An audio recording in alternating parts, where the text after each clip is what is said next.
अस्ति स्वस्तरणीकराग्रविगलत्कलपप्रसूनाप्लुतम् वस्तु प्रस्तुत वेणुनादलहरि निरवाणनिरव्याकुलम् हस्तं शस्त्रनिबद्धनी विविलसतुदे गोपी सहस्रावृतम् हस्तन्यस्तनतापवर्गमखिलो दारं किशोराकृतिः मनोजवं मारुततुल्यवेगं जितेन्द्रियं बुद्धिमतां वरिष्ठम् वातात्मजं ज्ञानरयोगमुख्यं श्रीरामदूतं शरणं प्रपद्ये सर्वमङ्गलमाङ्गल्ये शिवे सर्वार्थसाधिके शरणे त्र्यम्बिके गौरी नारायणि नमोस्तुते। गुरुर्ब्रह्मा गुरुर्विष्णुः गुरुर्देवो महेश्वरः गुरुः साक्षात् परब्रह्म तस्मै श्री गुरुवे नमः। तो वही मोदन मुक्ति के मंदिरों में जो प्रसाद भरा ब्रज धामों में है, शशि में न समुद्र सुधारस में न ललाम लताय अभिराम में है, उतनी छवि राशि अनंत कहाँ जितनी छवि सुंदर श्यामों में है, उतना सुख और कहीं भी नहीं जितना सुख कृष्ण के नाम में है, जितना सुख राम के नाम में है। ब्रजो पवन गोपी सुनो श्री राधा मकरंद ब्रजवासी तरुवर सकल मधुकर श्री नंदन। हे भारत के सारथी तुम कह कोटि प्रणाम, मेरे मन तुरंग की थामो नाथ लगाम। पग पवित्र तीर्थ गमन कर पवित्र दियो नाम, मुख पवित्र तब होत हैं जो बोलो राधे श्याम। प्रेम से बोलो भागवत भगवान की जय। सभी भक्तगण हमारे साथ 2 बार भगवान नाम संकीर्तन ठाकुर जी की कथा सभी लोग बोलेंगे। अपने श्री मुख से गोविंद नाम बोलो रे, अपने श्री मुख से गोविंद नाम बोलो जी। नाम बोलो जी, गोपाल नाम बोलो जी, नाम बोलो जी, गोपाल नाम बोलो जी। अपने श्री मुख से गोविंद नाम बोलो जी, अपने श्री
बजे से आठो नाम, 9 बजे नौरंगी नाम जपते रहो।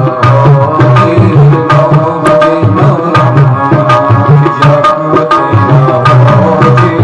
अपने सीमत से गोविंद नाम बोलो जी, अपने सीमत से गोविंद नाम बोलो जी। 10 बजे से दामोदर, 11 बजे गिरधारी लाल, 10 बजे से दामोदर, 11 बजे गिरधारी लाल, 10 बजे से दामोदर, 11 बजे गिरधारी लाल, 10 बजे से दामोदर, 11 बजे गिरधारी लाल, 12 बजे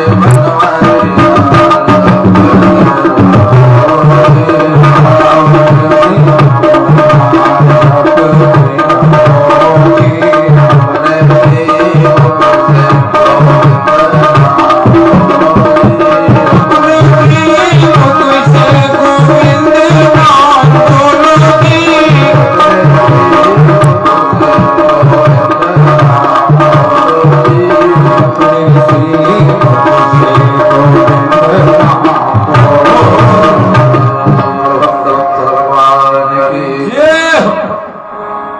अनंतानंत ब्रह्मांड नायक योगेश्वर परमेश्वर वृंदावनेश्वर नंद नंदन यशोदानंदन श्री बालकृष्ण जी एवं आद्याशक्ति पराशक्ति वैजयंती माला योगेश्वरी परमेश्वरी वृंदावनेश्वरी प्रतिभानंदिनी श्रद्धा जी मारुति नंदन हनुमान जी महाराज की परम कृपा से आज श्रीमद् भागवत सप्ताह ज्ञान यज्ञ का विराम दिवस है।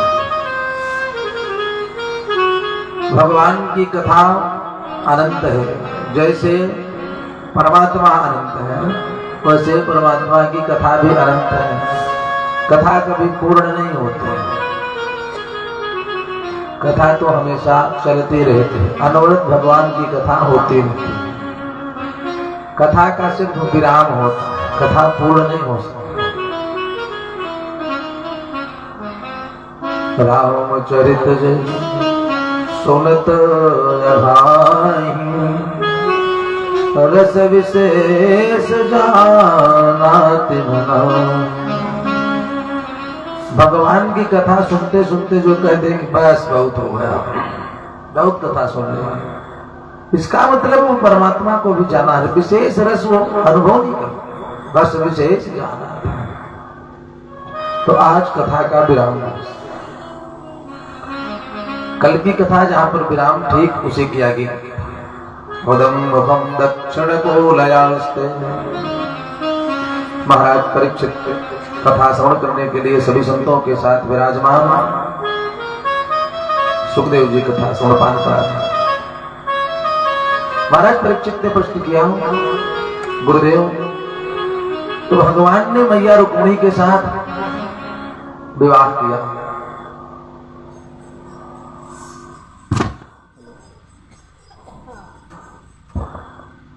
विवाह किया तो क्या भगवान का एक ही विवाह हुआ और विवाह हुआ? और हुए तो कितने हुए और कैसे हुए? सुखदेव जी कहते हैं, राजा भगवान के और विवाह हुए। हमारे सनातन धर्म के अनुसार विवाह के 8 विधियां होती हैं, 8 प्रकार से विवाह होता है। ये तो सतयुग त्रेता द्वापर, कलयुग में भी 4 प्रकार के विवाह है। पहला ब्रह्म विवाह। ब्रह्म विवाह जिसमें जिस विवाह में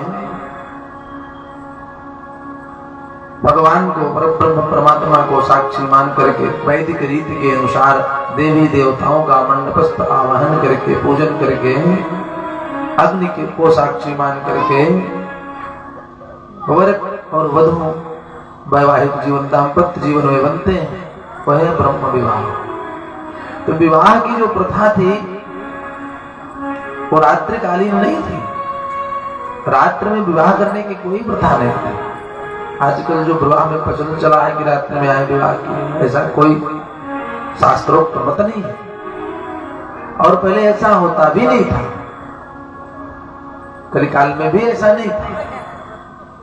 विवाह तो भगवान सूर्य को साक्षी मान करके, अग्नि देवता को साक्षी मान करके विवाह किया जाता था। जब से मुगल काल आया, मुगलों ने आक्रमण किया, तो हमारे विवाह के समय कन्याओं का अपहरण होने लगा। मुगल काल अपहरण होने लगा तो चुपके से विवाह की विधि निकाली गई। तो रात्रि काल में चुपके से विवाह हुआ। तो यह समस्या आई कि किसको साक्षी मान करके विवाह किया जाए, गवाह कौन रहेगा। इस साक्षी वही हो सकता है जो समर्थ है। समर्थ कौन है? कर तुम अगर तुम अन्यथा कर तुम समर्थ गति इति ईश्वर। जो समर्थ गति है वो ईश्वर है। जैसे मानस के अनुसार लिखा गया है, मानस में समर्थ कहूँ नहीं दोष गोसाई, रवि पावक सुर सर की नाई। तो लोग उसका कभी कभी उल्टा अर्थ लगाते हैं, समर्थ को नहीं दोष गोसाई, समर्थ को नहीं लिखा है। इसका तो अर्थ ये होगा कि समर्थवान चाहे जो करे उसको कोई दोष नहीं लगेगा, ऐसा नहीं। लिखा गया है समर्थ कहूँ नहीं दोष गोसाई, अर्थात समर्थवान आप उसको कहिए इसको जिसमें कोई दोष होता ही नहीं। जो निर्दोष होता है वही समर्थ होता है, और जो समर्थ गति होती है वही ईश्वर है। उदाहरण दिया, रवि पावक सुर सर की नाही। रवि माने सूर्य, पावक माने अग्नि, रवि माने सूर्य, पावक माने अग्नि, सूर्य सर माने गंगा। ये निर्दोष है, इसलिए ये समर्थ है। तो समर्थ गति ईश्वर, भगवान सूर्य को अग्नि को साक्षी मान करके विवाह किया जाता है। तो रात्रि काल में जब चुपके से विवाह होने लगा तो साक्षी किसको माना जाए? सूर्य तो रात्रि काल में निकलेंगे, चंद्रमा अस्थिर है, शुक्ल पक्ष में कृष्ण पक्ष में घटती बढ़ती रहती है, फिर क्या किया जाए? विद्वानों ने उपाय सोचा, ध्रुव तारा को साक्षी मान लिया गया। ध्रुव तारा को साक्षी मान करके, अग्नि को साक्षी मान करके रात्रि कालीन विवाह होने लगे। और विवाह की प्रथा पहले दिन में विवाह कार्य संपन्न होता। और यही नहीं, इतना सूक्ष्म करते जा रहे हैं विवाह विधि को। पहले बारात लेकर के जब कन्या वर का पिता बारात लेकर के जाता था दूल्हे के साथ, तो ब्राह्मण शिष्टाचार मंत्र बोलते थे। पहले शिष्टाचार होता था, दोनों पक्ष के विद्वान शिष्टाचार से विवाह की शुरुआत होती थी। महाराज इतना साठ हो गया कि विवाह पद्धति से शिष्टाचार क्रम काट दी गया, अनुक्रमणीय कट गया। आज की विवाह पद्धति में आप देखिए शिष्टाचार का कोई क्रम नहीं, पहले शिष्टाचार से विवाह शुरू होता था। अब लोग कहते हैं महाराज बड़ा देर होता है, पूरी रात्रि समय तो आप खराब करते हैं। जो समय भी है 1 घंटे बचा तो महाराज बहुत जल्दी करा, तो महाराजों फिर तूफान मेल मंत्र पढ़ते हैं। जिस प्रकार से महाराज तूफान मेल मंत्र पढ़ते हैं, और वैसे विवाह तूफान मेल तलाक भी हो जाता है। पंडित जी का क्या दोष है? कम से कम 250 से 300 मंत्रों की आहुति दी जाती है विवाह में। कुशकंडिका का विधान है यज्ञ का, विवाह एक यज्ञ। कुशकंडिका का विधान है, हवन होता है, अग्नि देवता को आहुति दी जाती है, पितरों का आह्वान होता है, नांदी मुखश्राद्ध किया जाता है। वेद रीति के अनुसार जो विवाह किया जाता है, सारे देवताओं का आवाहन करके पूजन करके, उसको कहते हैं ब्रह्म विवाह। सबसे सुंदर और श्रेष्ठ विवाह है ब्रह्म विवाह।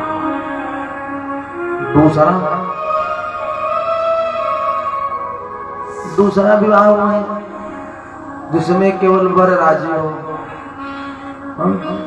वर राजी हो, कन्या न राजी हो, कन्या न राजी हो, वर राजी हो, वो विवाह कर लिया गया है। तीसरा तीसरा है गंधर्व विवाह। गंधर्व विवाह में क्या हुआ, तुरंत ही कन्या और वर का परिचय हुआ थोड़ी देर पहले और आपस में विवाह हो गया, संसर्ग हुआ, दोनों चले गए। इसको कहते हैं गंधर्व विवाह। ये विवाह भीम का हिडिंबा नामक राक्षसी से हुआ, जिसका पुत्र है घटोत्कच, वो गंधर्व विवाह होता है। राक्षसी विवाह वो कैसे, बलपूर्वक खींच करके लाया जाए, बलपूर्वक कन्या का अपहरण करके ले आए, उसको तो राक्षसी विवाह। अथवा कन्या भी राजी हो, वर भी राजी हो, अपने जैसे सीताराम कर ले, उसको भी राक्षसी विवाह हुआ। ये 4 प्रकार के विवाह कलयुग में प्रचलित हैं, परंतु सर्वश्रेष्ठ विवाह ब्रह्म विवाह। सुखदेव जी कहते हैं राजा परीक्षित सुंदर वैदिक रीत से द्वारिकापुरी में भगवान का विवाह कार्य संपन्न हुआ। दूसरा विवाह भगवान का बहाली की बेटी के साथ कैसे हुआ, गुरुदेव महाराज परीक्षित ने प्रश्न किया।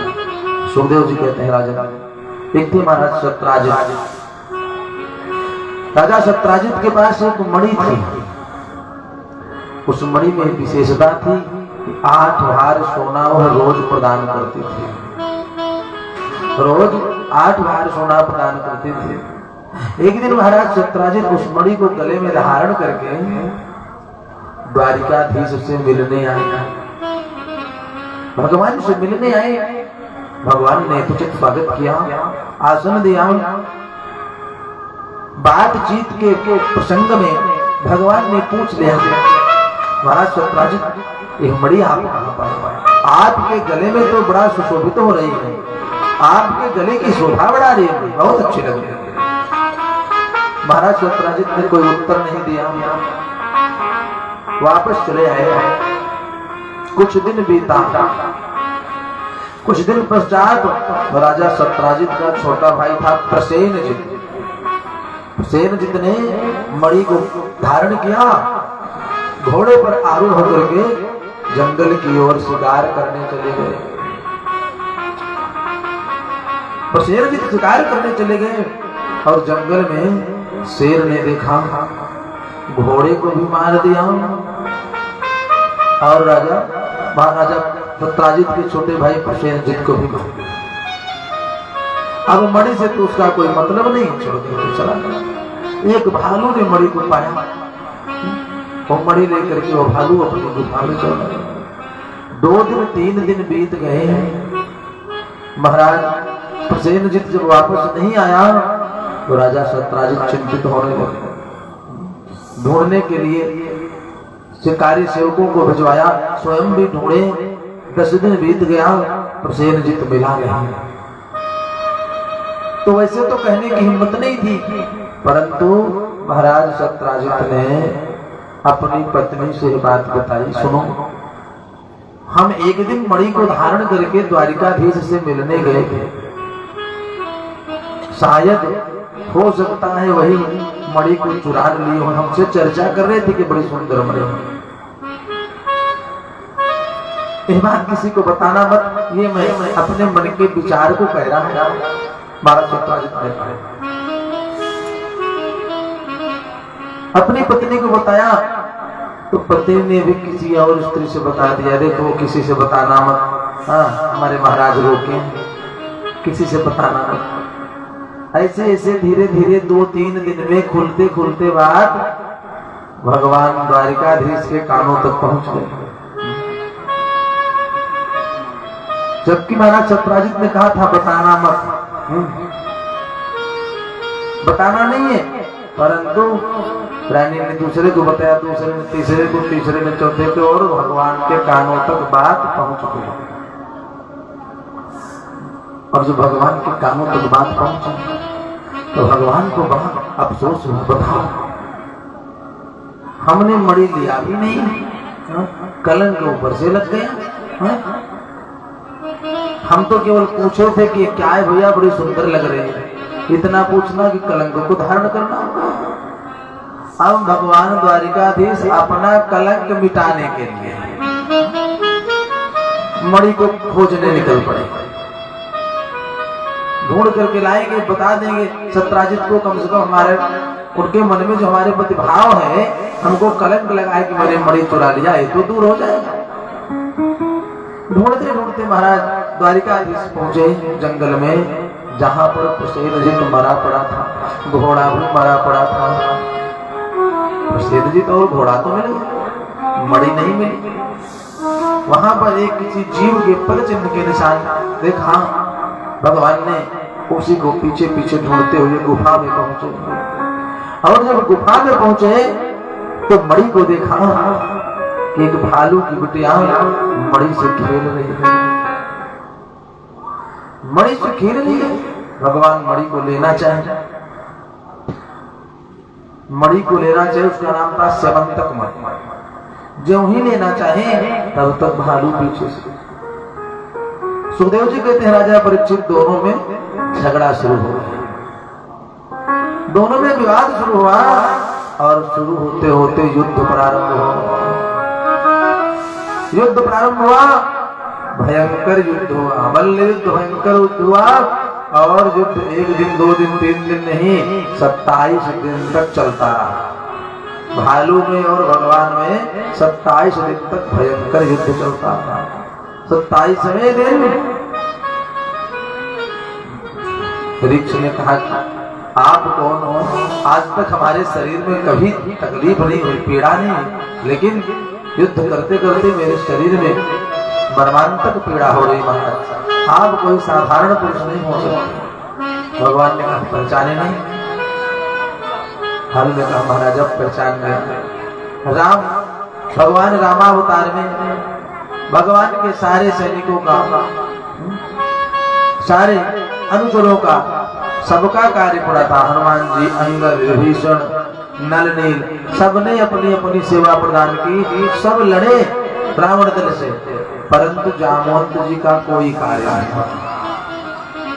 और सबसे श्रेष्ठ मंत्री कौन थे? जामवंत जी। लिखा है रामचरितमानस में, जामवंत मंत्री अति बूढ़ा। मंत्री जामवंत जी थे। कोई विशेष सलाह हो तो बिना उनसे लिए भगवान राम कोई कार्य नहीं करते। भगवान राम जब अयोध्या प्रत्यावर्तित हुए, सब लोग साथ में आए। जामवंत जी ने कहा कि प्रभु सबका कार्य तो लगा, सबने सेवा की, युद्ध में मेरा कोई कार्य ही नहीं, हमारा कोई जोड़ ही नहीं मिला। चलो भगवान हम ही आप एक एक जोड़ कर लेते हैं। राम जी ने कहा, देखो आपके साथ लड़ने में हमारी मर्यादा नष्ट होगी, इसलिए इस बार क्षमा करो, दूसरी बार अवतार लेकर के आऊंगा तब आपसे मैं युद्ध करूंगा। तो कृष्णावतार में भगवान का युद्ध हुआ। चरणों में साष्टांग प्रणाम करके जामवंत जी ने कहा कि प्रभु अच्छा हुआ आप आ गए हैं, एक मणि तो आप ले ही जाइए, ये आपकी है, एक ही बेटी हमारी है, इसका विवाह आप कर लीजिए, हम भी छुट्टी पा जाएं, कन्यादान करके हम भी मुक्त हो जाएं। जामवंत जी ने अपनी बेटी जाम्बवती का विवाह भगवान के साथ कर दिया और दहेज में वही स्यवंतक मणि दे दिया। विवाह करके मणि लेकर के आए भगवान,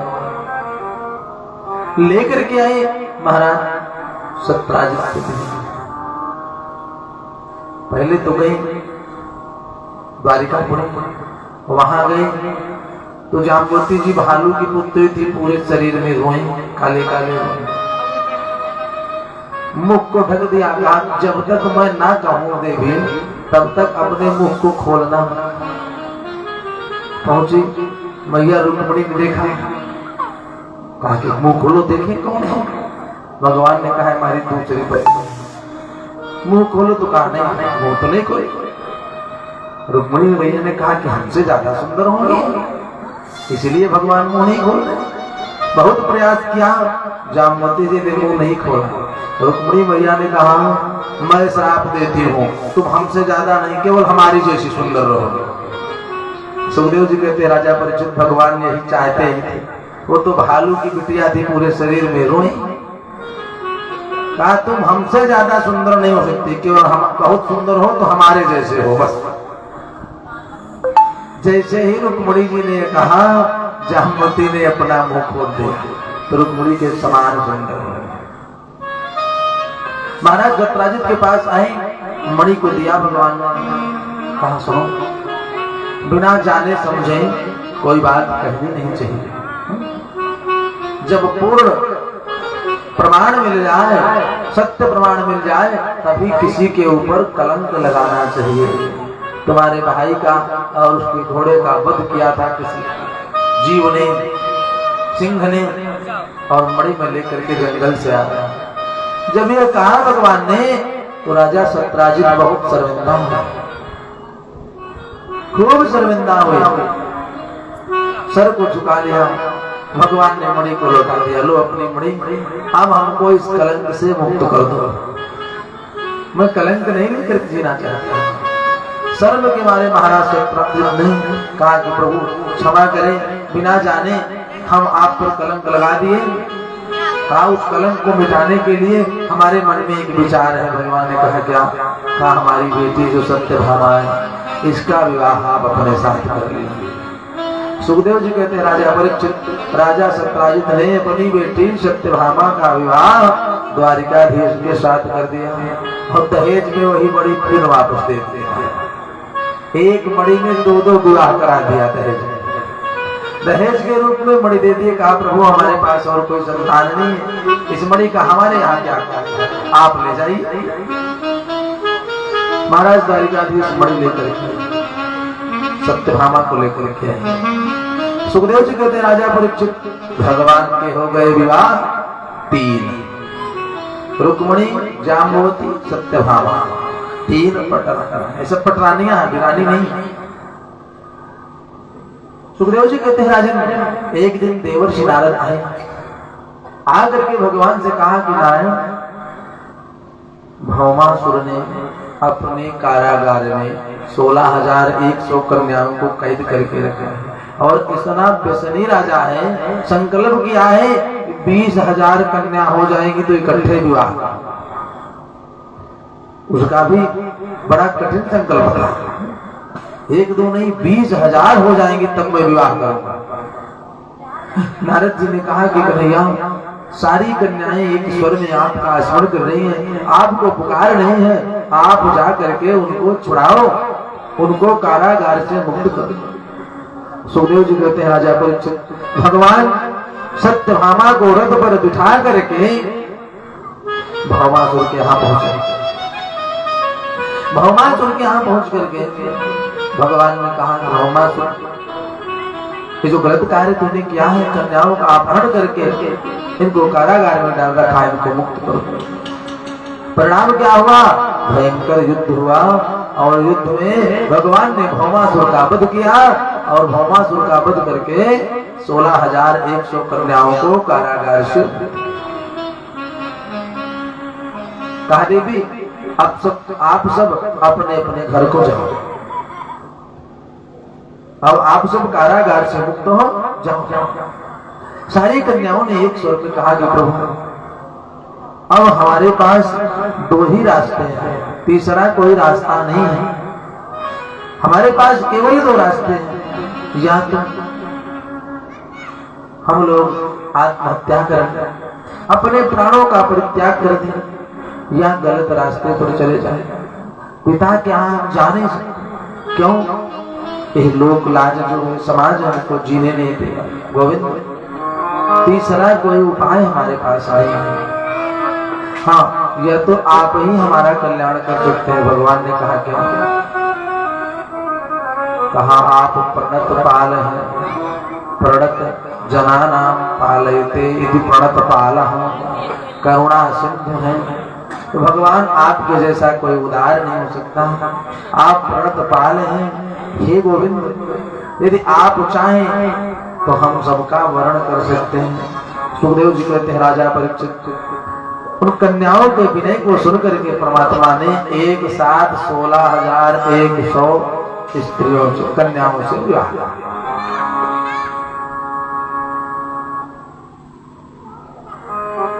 पहले रुक्मणी, दूसरी सत्यभामा, जाम्बवती, तीसरी सत्यभामा, चौथी कालिंदी, पांचवी लक्ष्मणा, छठवीं भद्रा, सातवीं सत्या, आठवीं नग्नजित। 8 पटरानी भगवान को और 16,100 रानी। कुल विवाह की संख्या हो गई 16,108। इतने भगवान के विवाह हुए श्रीमद् भागवत महापुराण के अंतर्गत। अन्य पुराणों में और विवाहों की चर्चा है, इतने विवाह नहीं, लेकिन भागवत में 16,108 विवाह। इतना बड़ा परिवार है भगवान का। और हर एक रानी से 10-10 पुत्र,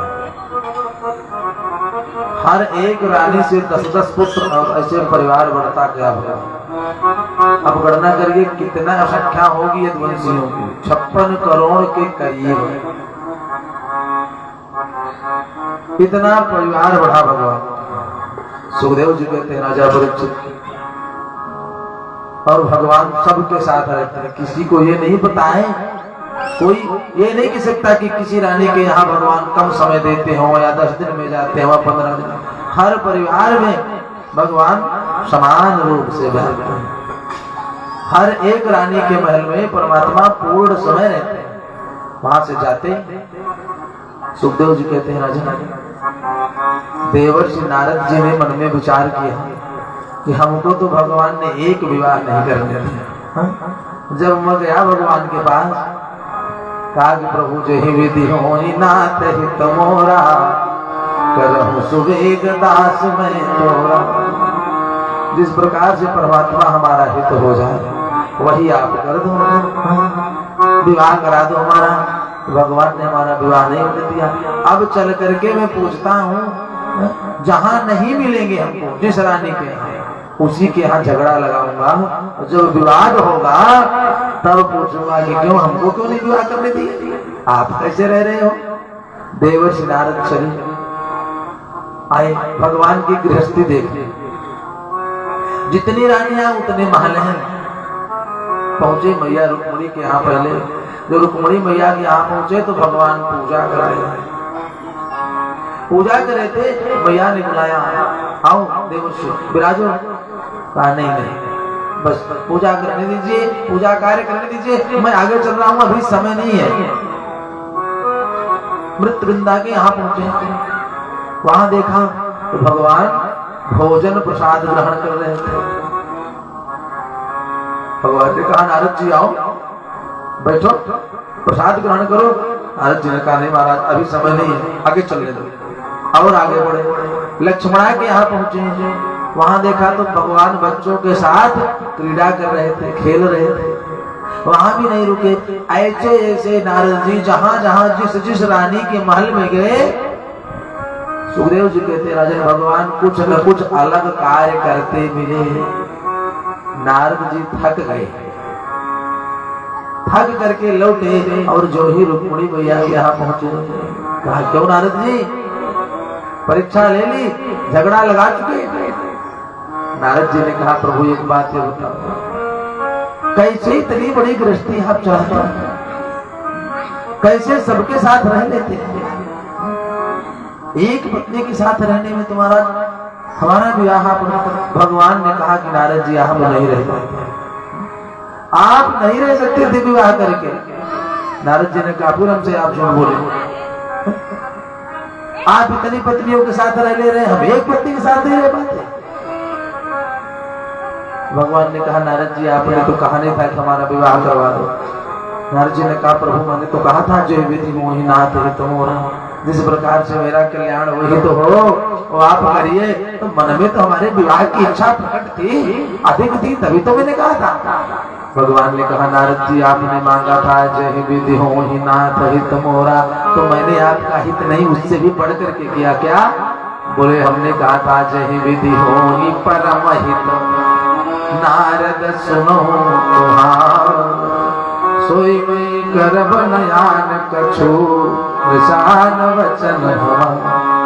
हमने आपका हित नहीं नारद जी परम हित किया है। फंस करके आप परिवार के बंधन में भजन नहीं कर पाते।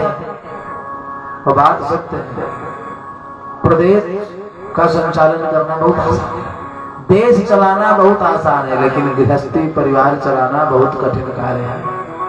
जो गृहस्थी और परिवार में सामंजस्य बना करके चले वो समझो कि धैर्यवान, विवेकवान और भगवान की उस पर बहुत बड़ी कृपा है।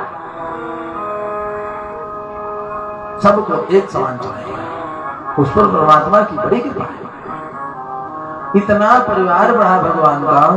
रुक्मिणी से प्रथम पुत्र जो हुए उनका नाम है प्रद्युम्न जी। राक्षस चुरा करके ले गया, समुद्र में फेंक दिया, मछली ने निकला, सम्रासुर की रसोई में पक्षी चीरी गई, उसमें से मिले।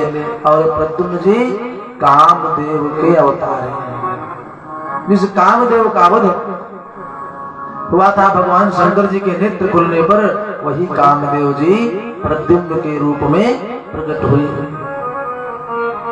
और कामदेव की पत्नी जो है रति, वो सम्रासुर के रसोई में भोजन बनाने का कार्य करती। देखा प्रद्युम्न जी को तो अपने पति को पहचान गई और पति के साथ मैया रति आई भगवान के यहाँ। तो भगवान ने स्वीकार किया दोनों को। पुत्र गायब हुआ बचपन में और वधू लेकर के आया। तो प्रद्युम्न के पुत्र हुए महाराज अनिरुद्ध जी। ऐसे से हर एक रानी से 10-10 पुत्र हुए, 56 करोड़ के करीब। अधिक है, गणना करना मुश्किल है, बहुत बड़ा परिवार हुआ। हर एक से 10-10, फिर उनसे 10-10, बहुत बड़ा परिवार हुआ, गिनती करना मुश्किल है। और जब परिवार बढ़ जाता है, धन संपत्ति बढ़ जाए, प्रभुता मिले, सुखदेव जी कहते हैं राजन सावधान होना जाना चाहिए। फिर सबसे ज्यादा सावधानी बरतनी चाहिए। क्यों? क्योंकि आप तप करेंगे, त्याग करेंगे, मेहनत करेंगे तो उससे राज मिलता है, पद मिलता है, प्रतिष्ठा मिलती है। लेकिन पद मिल गया, प्रतिष्ठा मिली, धन वैभव यश कीर्ति मिली, अहंकार विरासत में मिल जाता है। उससे यदि सावधान आप नहीं रहे तो तप से राज और राज से सीधे नरक होता है। तो दूसरा कोई कुछ बीच में नहीं मिलता। सब कुछ मिल जाए तो सावधान हो जाइए। ये मानिए कि भगवान की बड़ी कृपा है। इतना बड़ा परिवार हो गया तो परिवार में धीरे धीरे दुष्टता बढ़ने लगी। दुष्टता बढ़ने लगी तो भगवान अपने परिवार के बच्चों को लेकर समझाने के लिए निकले। अब स्वयं शिक्षा देंगे, स्वयं उपदेश देंगे तो लोग कम मानेंगे कि नहीं, हम इनकी कैसी बात माने। तो भगवान माध्यम बना करके अपने बच्चों को, परिवार जनों को शिक्षा प्रदान करता है। एक दिन भगवान भोजन प्रसाद ग्रहण करने बैठे थे, एक चींटा जोर से भगा जा रहा है, बड़ी तेज गति। भगवान देखे उसे, देख करके हंसी आ गई। तो हंसी आ गई तो मैया रुक्मिणी बैठी थी, पूछ पड़ी, प्रभु आप क्यों हंस रहे हैं? भगवान ने कहा देवी क्या बताएं, मुंह भी हमारी, हंसी भी हमारी, आ गई तो हंस दिए। माता रुक्मिणी ने कहा कि देखो, कुलीन पुरुष बिना किसी कारण के नहीं हंसते, कोई कारण तो जरूर होगा, आप हमको बताइए। भगवान ने कहा जो चींटा भगा जा रहा है देख रहे? हाँ। तो इसमें हंसने जैसी क्या बात है? नारायण ने कहा सुनो देवी, ये कोई साधारण चींटा नहीं है, 1 बार 2 बार 4 बार नहीं, 10 बार देवताओं का राजा इंद्र बन चुका है। 10 बार देवताओं का राजा इंद्र बना है। लेकिन कर्मों की गति देखो, थोड़े से गुड़ की सुगंधी पर इतनी तीव्र गति में भागता हुआ जा रहा है। एक कर्मों की गति है। इसलिए ना भुक्तों क्षीयते कर्म जन्म को पिसतैरपि अवश्यमेव भोक्तव्यम कृतम कर्म शुभाशुभम। शुभ अशुभ कर्म को भोगना पड़ेगा। कर्म प्रधान विश्व करे राखा, जो जिस करे सो तस फल चाखा।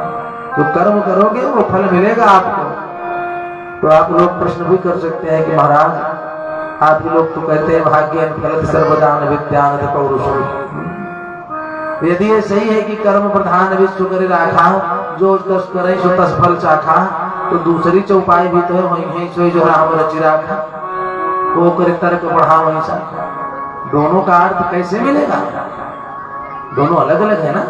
एक तरफ तो आप कह रहे हैं कर्म प्रधान विश्व करे राखा, जो जस करें सो तस फल चाखा, और दूसरी तरफ मानस की चौपाई ये भी कह रही है वही है सोई जो राम रचि राखा। तो दोनों बातें कैसे सही हो सकती है? दोनों अपनी जगह पर बिल्कुल सही है, कोई गलत नहीं। समझिए, जैसे कोई विद्यार्थी विद्या अध्ययन कर रहा है, विद्यालय जा रहा है, खूब पढ़ रहा है, तो उसके साथ यही चौपाई लागू होगी। क्या? कर्म प्रधान विश्व करी राखा, जो जस करें तो तस फल चाखा। जिस प्रकार से तुम पढ़ोगे, मेहनत करोगे, उसी प्रकार से परीक्षा में आप उत्तर पुस्तिका में लिखोगे। उस विद्यार्थी के साथ यही चौपाई लगेगी। क्या? कर्म प्रधान विश्व करी राखा। ये चौपाई कब तक रहेगी? एक वर्ष तक उसने शिक्षा ग्रहण की, मेहनत किया, खूब पढ़ा लिखा, परीक्षा कक्ष में उत्तर पुस्तिका में लिखा। जो पढ़ा, जो उसने मेहनत करके विद्या अध्ययन किया था, शिक्षा ग्रहण की थी, उसको उत्तर को पुस्तिका में लिख दिया। तब तक यही चौपाई है, कर्म प्रधान विश्व करी राखा। जो उसने पढ़ा है वही लिखेगा। लेकिन जैसे उत्तर पुस्तिका बंद हुई और परीक्षक के हाथ में चली गई, इस चौपाई का रोल वही खत्म हो गया। फिर ये चौपाई बंद, तब दूसरी चौपाई लग जाएगी। क्या? हुई है सोई जो राम रचि राखा। जो भगवान ने रच करके रखा होगा अब वही होगा। अब अपने हाथ में कर्म नहीं बचा। कर्म तब तक था जब तक उत्तर पुस्तिका में हल हमने नहीं लिखा था।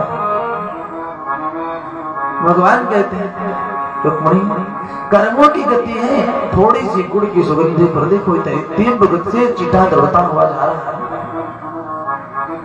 अपने परिवार के बच्चों को लेकर के भगवान जंगल की ओर टहलने के लिए निकले। घूमते घूमते एक कुएं के पास पहुंचे।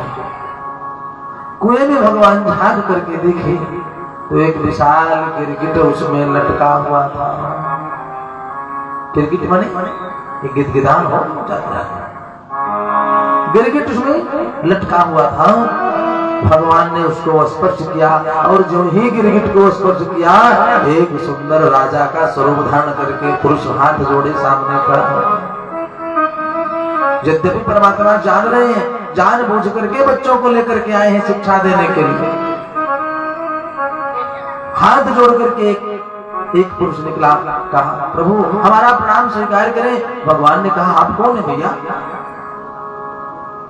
आप कौन है? अपना परिचय बताइए। तो इस कुएं में आप क्या कर रहे हैं? महाराज ने अपना परिचय बताया कि प्रभु आपने दानियों का नाम सुना होगा।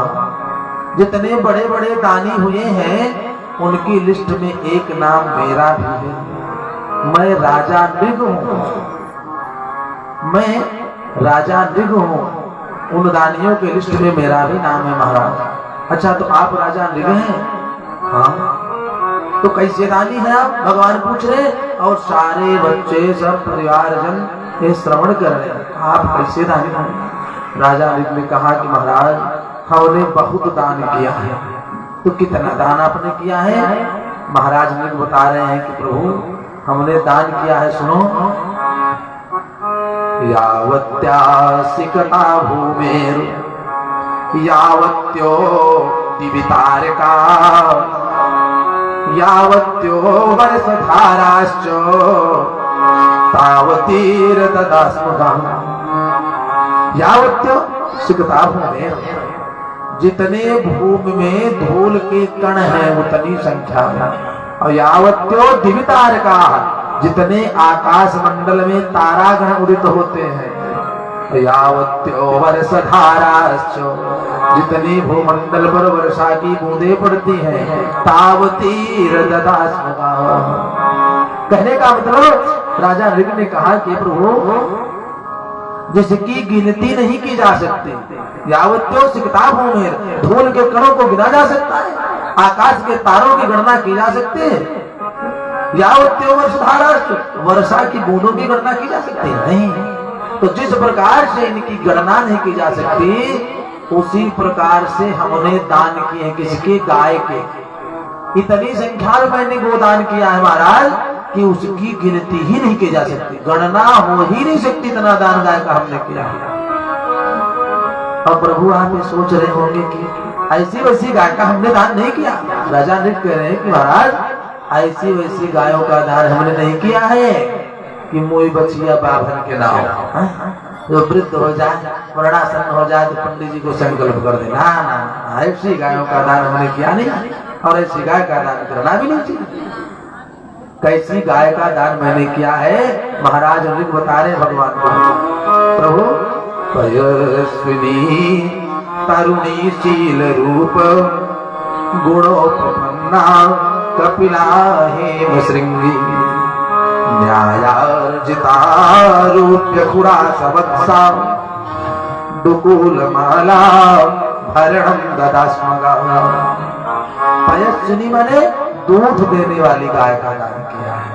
पयस्विनी तरुणी माने जवान गाय का दान। पयस्विनी तरुणी शील रूप सीधी गाय का दान।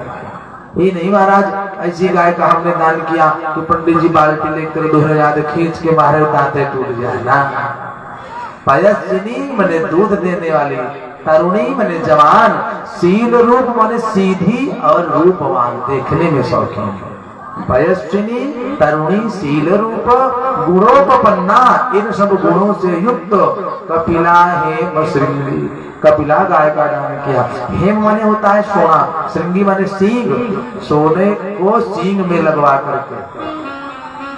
आप सोचते होंगे भगवान कि नंबर 2 के धन से मैंने दान किया ना, ये भी हमने नहीं किया है। न्यायार्जिता रूप्य खुरा समत्सा, न्याय के द्वारा अर्जित धन से, हमने जो मेहनत से न्याय से धन कमाया है उस धन से न्यायार्जिता रूप्य खुरा समत्सा, चांदी में खुर में चांदी लगा करके, सींग में सोना उड़वा करके और चंद्रिया उड़ा करके, सुंदर पूजा करके, दुकूल माला भरणम ददास्मगा, वस्त्र से सुशोभित करके, श्रृंगार से अलंकृत करके, पूजन करके मैंने गायों का दान स्वपात्र ब्राह्मणों को दिया है जो उसके अधिकारी हैं। अब गिनती नहीं महाराज कितना गोदान किया है। अब गोदान नहीं, उतने तिल के दान, उतने स्वर्ण के दान, उतने धातुओं के, चांदी के, हीरा जवाहरात, बहुत से दान हमने किए महाराज। भगवान ने कहा कि आपने जीवन में बहुत सत्कर्म किया है महाराज, तो फिर ये गति कैसे हो गई है? कैसे इस गति में आ गए आप? राजा ने कहा कि प्रभु मैं क्या बताऊं। एक दिन मैं गाय का दान कर रहा था, एक पंडित जी को मैंने गोदान किया, महाराज जी गाय लेकर के गई, रास्ते में गाय महाराज से छूट गई, छूट करके चली आई। तो पंडित जी ने सोचा छोड़ो कल फिर दूसरी गाय दान में ले लेंगे, या ढूंढते ढूंढते इसको फिर ढूंढ लेंगे। और गाय आकर के हमारे गौशाला में अन्य गायों में फिर से मिल गई। और महाराज दूसरे दिन में गोदान कर रहा था, उसी गाय का फिर दान में दूसरे पंडित जी को कर दिया। अब गाय का दान लेकर के एक महाराज हमारे यहाँ से जा रहे थे और पंडित जी खोजते खोजते रास्ते में दोनों ब्राह्मण से भेंट हो गई। पहले वाले पंडित जी ने कहा कि हमारी गाय है और लेकर के जा रहे थे, बोले महाराज हम दान लेकर के आ रहे हैं। दोनों में विवाद हुआ, बात बढ़ी और हमारे पास तक बात आई।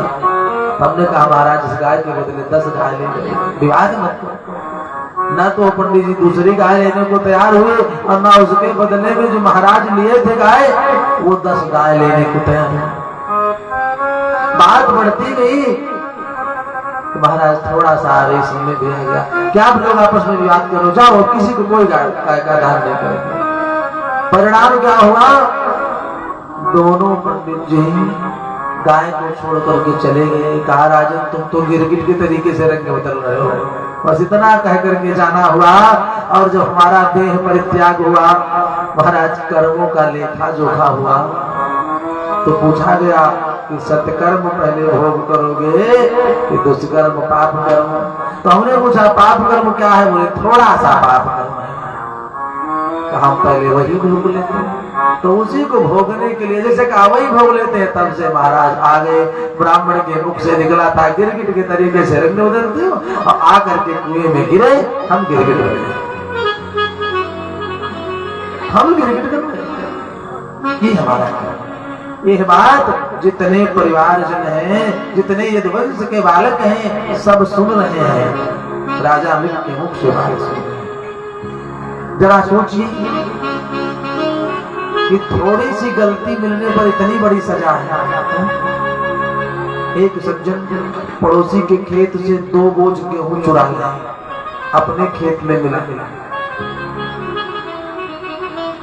जब समय बीता, शरीर त्याग करके गए, लेखा जोखा हुआ तो महाराज ने कहा सुनो, तुमने पड़ोसी के यहाँ से 2 बोझ गेहूं चुराया था, जाओ अब 2 वर्ष उनके खेत की रखवाली करो, ये भी तुम्हारा दंड है। 2 वर्ष उनके खेत की रखवाली करो। आगे अदृश्य रूप से दिन भर बैठे रहे, रात भर रखवाली करें, बड़ी सजा मिल गई। रखवाली कर रहे थे तो 2 लोग आए, पूरा खेत ही काट रहे थे। रात्रि में खेत काटने लगे तो कहा कि भैया यह कर्म मत करो। कहा क्यों? कहा कि हम 2 बोझ गेहूं चुराए थे 2 साल। हाँ महाराज, जब इतने पे इतना सजा मिली है तो आप पूरा खेत काटे था तो कितना दिन आपको रखवाली पड़े? तो कर्म को भोगना ही भोगना है, वो हट नहीं सकता। भगवान की कृपा है, प्रायश्चित करने पर कम तो हो सकता है, परंतु कर्मों की गति को भोगना पड़ता है। राजा नील ने बताया महाराज वही थोड़ी सी भूल और आकर के हम गिरगिट बन गए। अच्छा हुआ हमारे सत्कर्मों का, आपके आशीर्वाद का, ब्रह्मों के आशीर्वाद का फल है जो मैं आपका दर्शन प्राप्त कर पाया, आपकी कृपा मिल गई। राजा ने भगवान को प्रणाम किया और परमात्मा के लोक को प्राप्त हुए। भगवान ने सब परिवारजनों को बताया, देखो ब्राह्मण का कभी अपमान मत करना, नहीं तो कुलम समूलम दहति। कुलम समूलम दहति, पूरा कुल समूल रूप से नष्ट हो जाएगा। ध्यान से सुनो, शिक्षा दे करके चले। सुखदेव जी कहते हैं राजा परीक्षित, बड़े सुंदर ढंग से भगवान अपने इतनी बड़ी गृहस्थी का संचालन करते हैं। बहुत बड़ा परिवार हो गया, 16,108 परिवार। सुखदेव जी कहते हैं राजा, अब भगवान के एक ऐसे मित्र की कथा मैं आपको श्रवण कराऊंगा जो गृहस्थ होते हुए भी परम विरागी है। गृहस्थ जीवन में रह करके भी परम विरागी है। कौन से मित्र? कृष्णस्यासीत् सखा कश्चित् ब्राह्मणो ब्रह्मवित्तमः विरक्तः इंद्रियार्थेषु प्रशांतात्मा जितेन्द्रियः। सुखदेव जी कहते हैं राजन, कृष्णस्यासीत् सखा कश्चित्, भगवान कृष्ण के सखा कोई, ब्राह्मणो ब्रह्मवित्तमः अविरक्तः इंद्रियार्थेषु, अपनी इंद्री से विरक्त है। विरक्तः इंद्रियार्थेषु, इंद्री में आसक्त नहीं है। और प्रशांत आत्मा, शांत आत्मा नहीं, शांत से भी ऊपर प्रशांत आत्मा, पूर्ण शांति है मन में। जितेंद्रिय, प्रशांत आत्मा है और इंद्री पर विजय है, इंद्री से विरक्त है, इंद्री को मानो जीत लिया है उन्होंने। ऐसे भगवान कृष्ण के एक सखा है।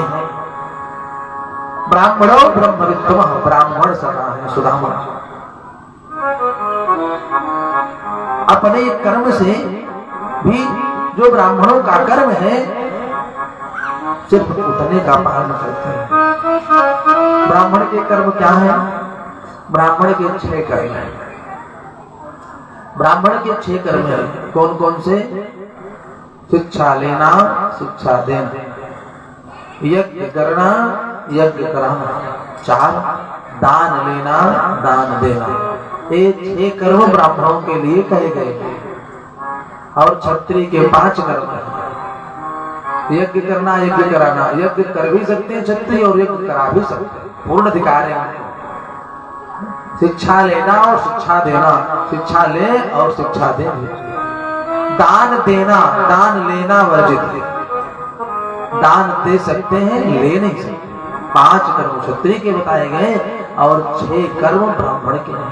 कहा ब्राह्मणों ब्रह्मवित्तम विरक्तः इंद्रियार्थेषु प्रशांतात्मा जितेंद्रिय।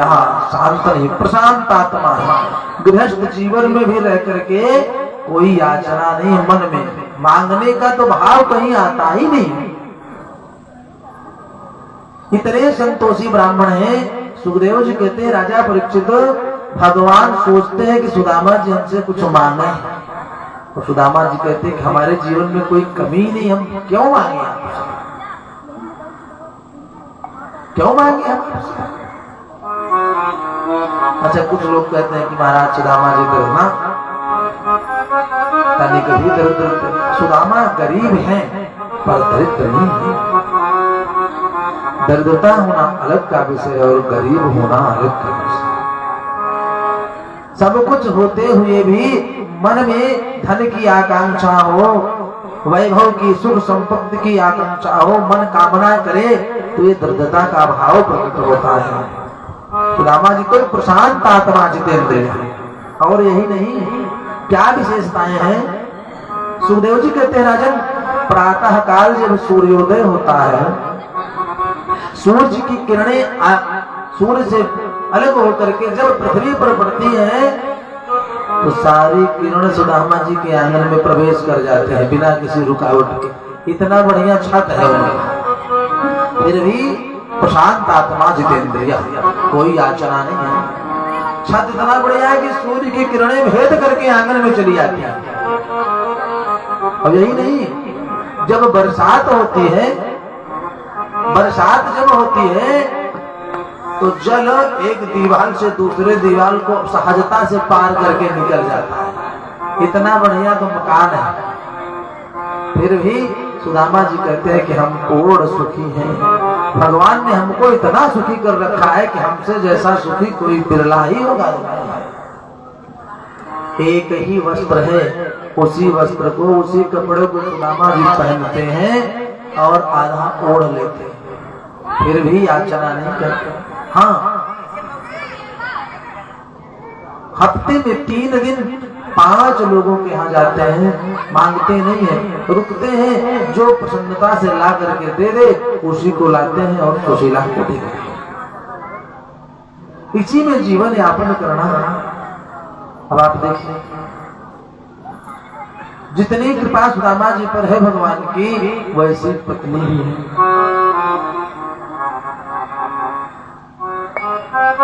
जीवन में सुख कितने हैं। सुख तो तभी है जो भगवान की शरणागति प्राप्त हो जाए, परंतु संसार में, गृहस्थी में सुख कौन कौन से हैं, कौन कौन से सुख हैं? 6। अगर 6 चीजें हमारे पास हैं तो गृहस्थ जीवन में जो हम जीवन यापन कर रहे हैं, ये मानना चाहिए कि हमसे ज्यादा सुखी फिर देवराज इंद्र भी नहीं है। इतना अगर हो आपके पास, हम बता रहे हैं ध्यान से सुनिए क्या क्या हो। तो पहला सुख है निरोगी काया, शरीर स्वस्थ, कोई रोग न हो। पहला सुख है जीवन का है। अगर शरीर स्वस्थ हो तो दूसरा सुख, बोले दूसरा सुख हो घर में माया लक्ष्मी हो, 10 रुपया मिलता रहे। क्यों?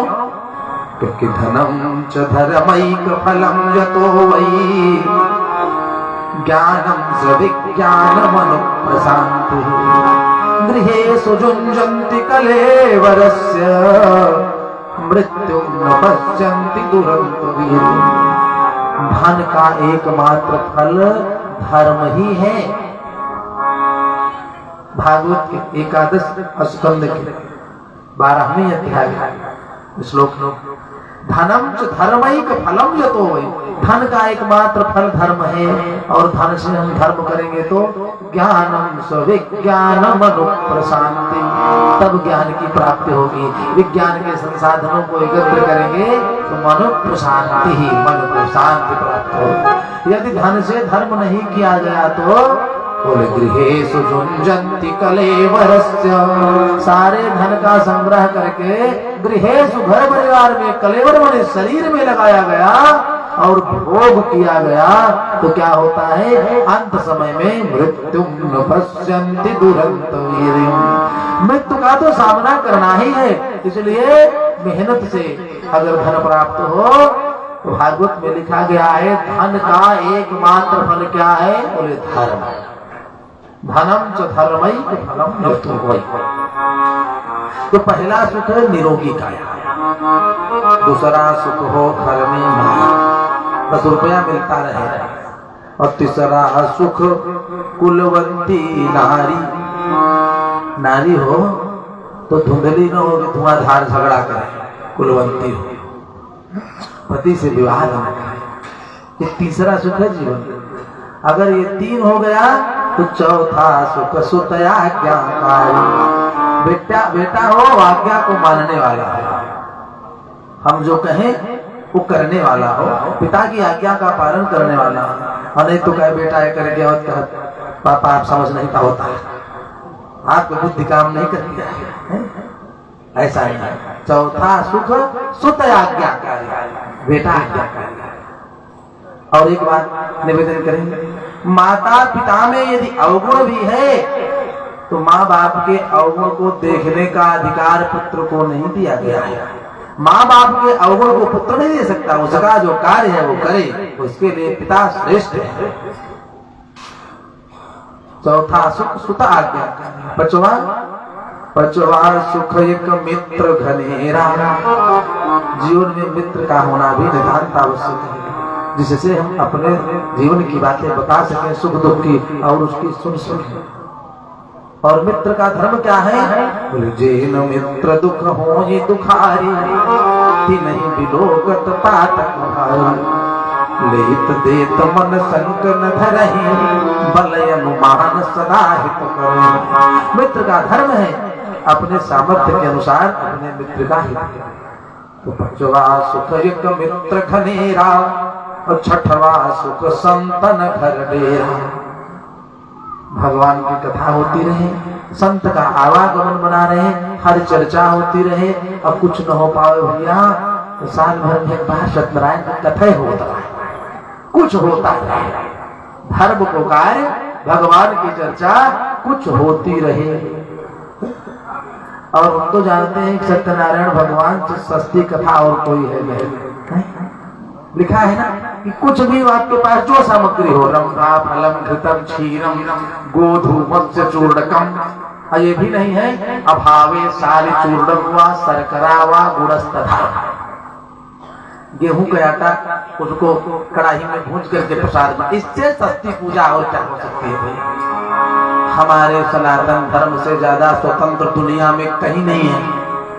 मन कहे नहा के पूजो, मन कहे बिना नहाए पूजा कर लो, भगवान बिल्कुल नहीं रोकते, कहीं कोई प्रतिबंध नहीं है। मन कहे प्रातः काल पूजा करो, ही ना कि 1 बजे तब भगवान मिले ना, प्रातः से लेकर के सायंकाल तक जब इच्छा हो आपकी, जब आप टाइम पाओ तब 5 मिनट भगवान को याद करो। और नहीं समय पा रहे हो याद करने का, भगवान की पूजा करने का, तो भगवान कहते हैं सामग्री भी कोई बात नहीं, फूल भी नहीं कोई बात नहीं, जल नहीं कोई बात नहीं, आप हमारी मानसिक पूजा कर लो। अब बताओ इतना बड़ा स्वतंत्र किसी धर्म में, मानसिक मन से पूजा करो है?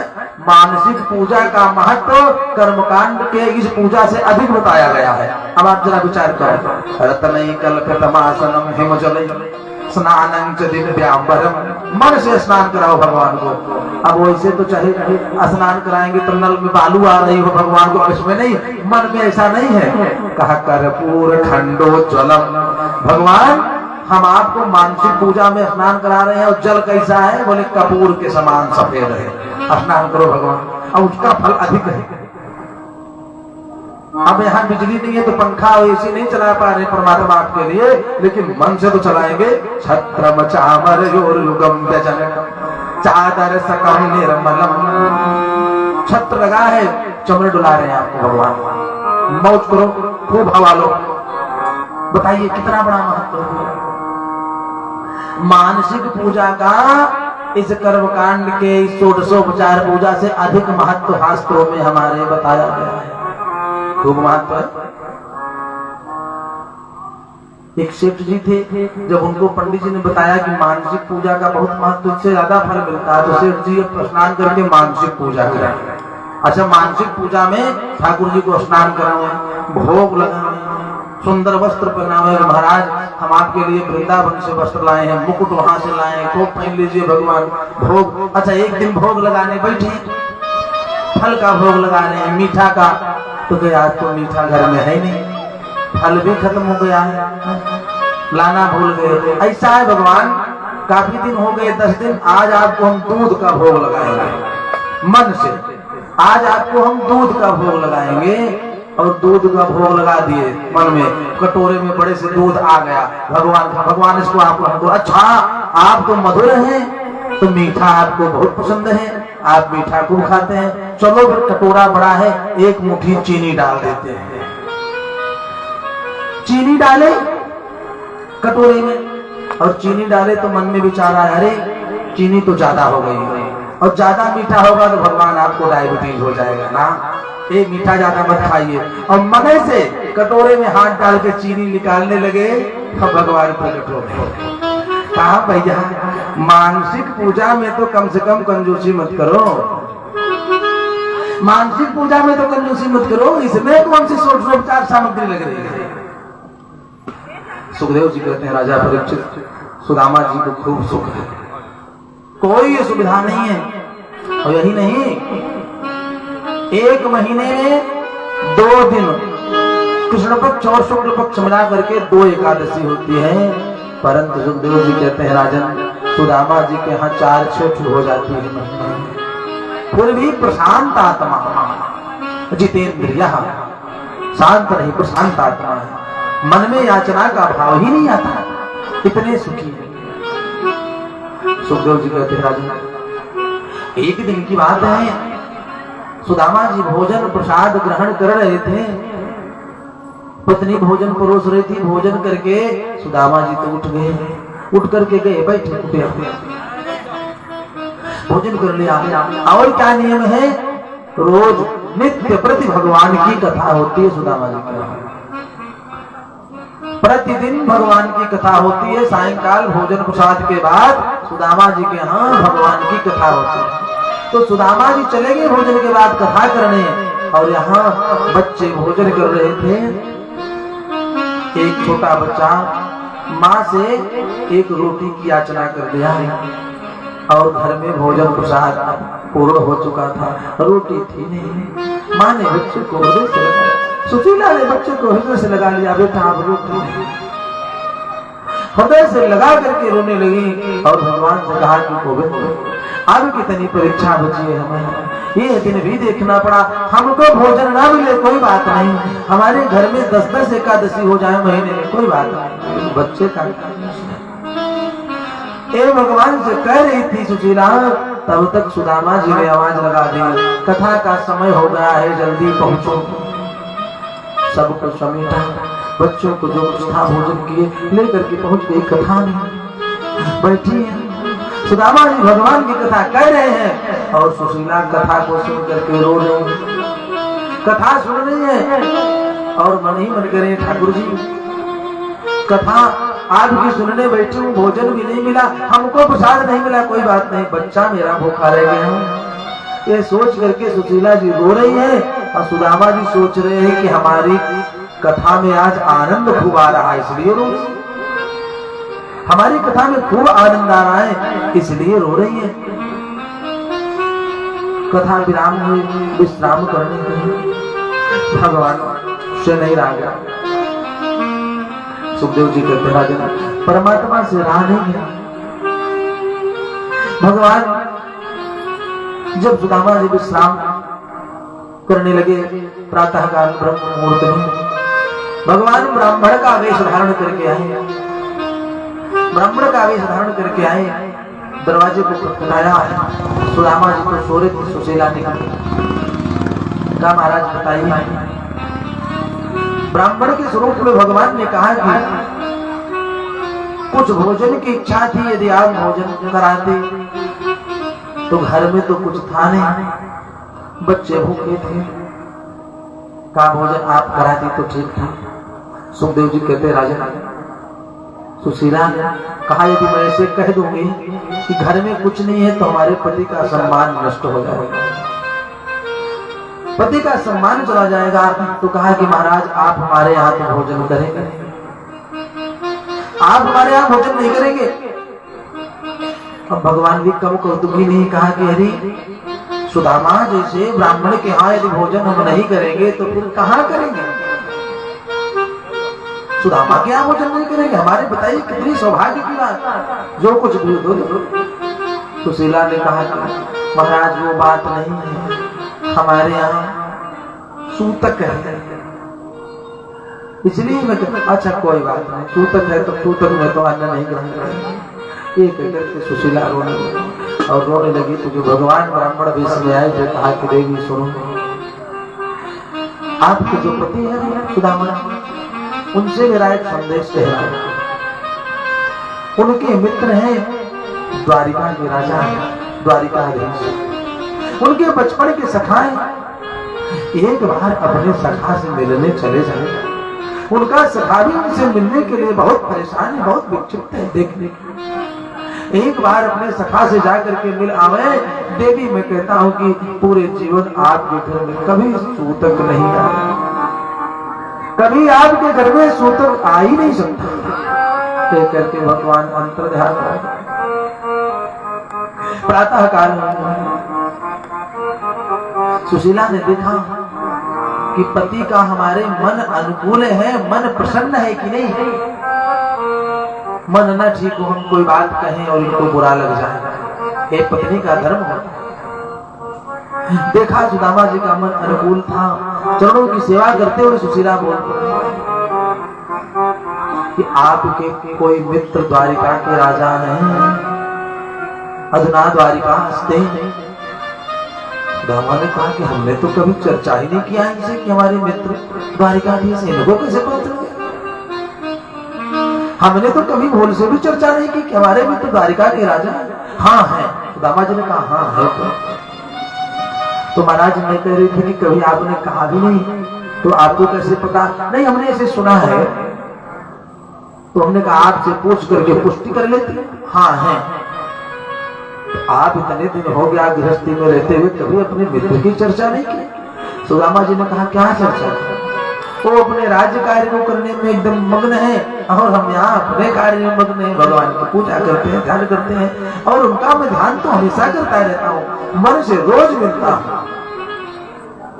द्वारिकाधीश से मन में रोज मिलता हूँ, रोज हमको हृदय से आशीर्वाद देते हैं और भजन करता हूँ। जाकर के इतनी दूर देवी क्या, और मैं अपने में पूर्ण मस्त खूब मगन हूं, हमको कहीं नहीं जाने का। कहा नहीं, वो राजा हैं, अब आपके मित्र हैं, आप मिलने जाओगे तो हो सकता है आपकी कुछ मदद करें। सुदामा ने कहा तब तो मैं और नहीं जाऊंगा, हमको किसी चीज की कोई आवश्यकता है क्या?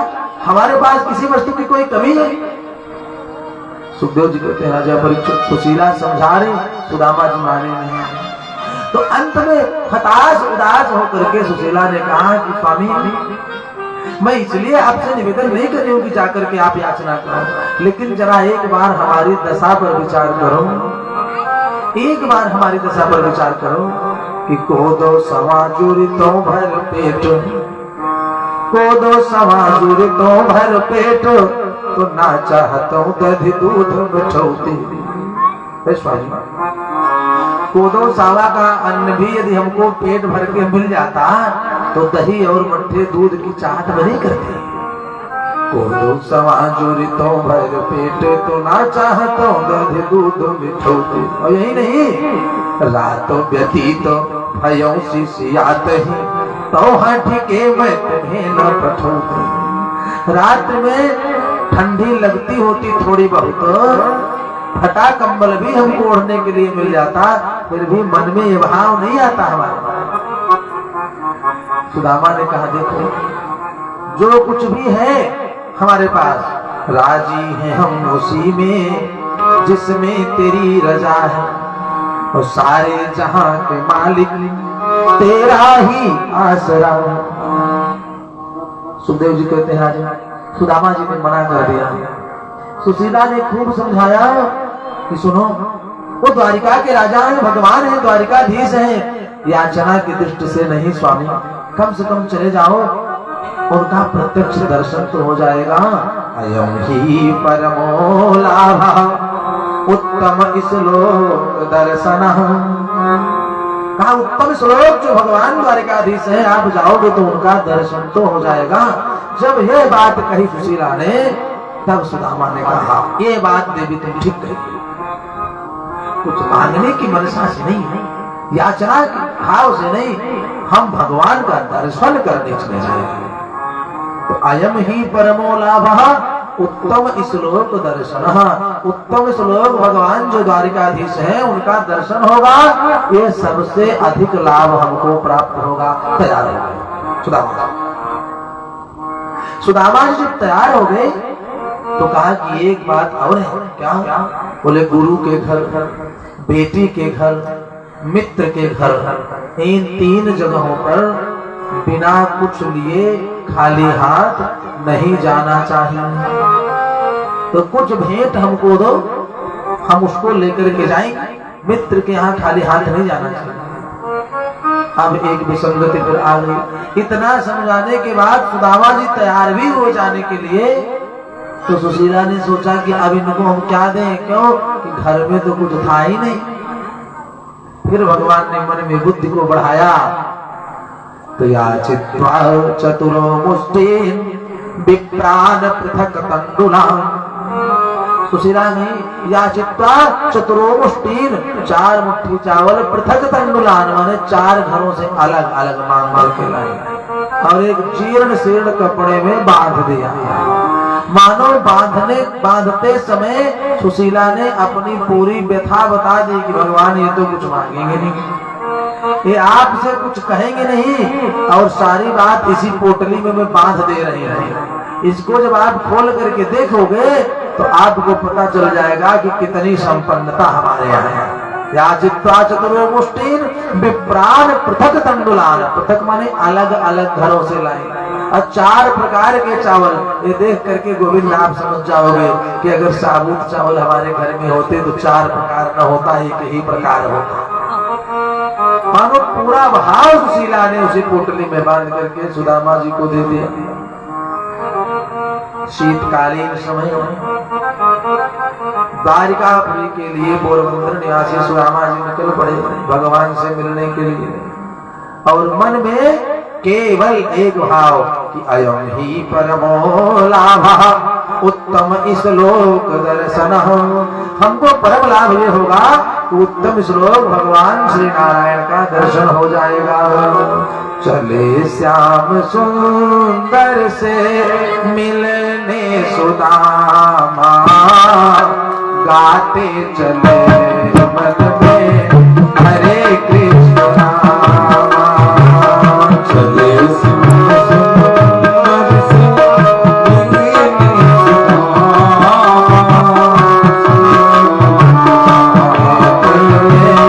हरे कृष्ण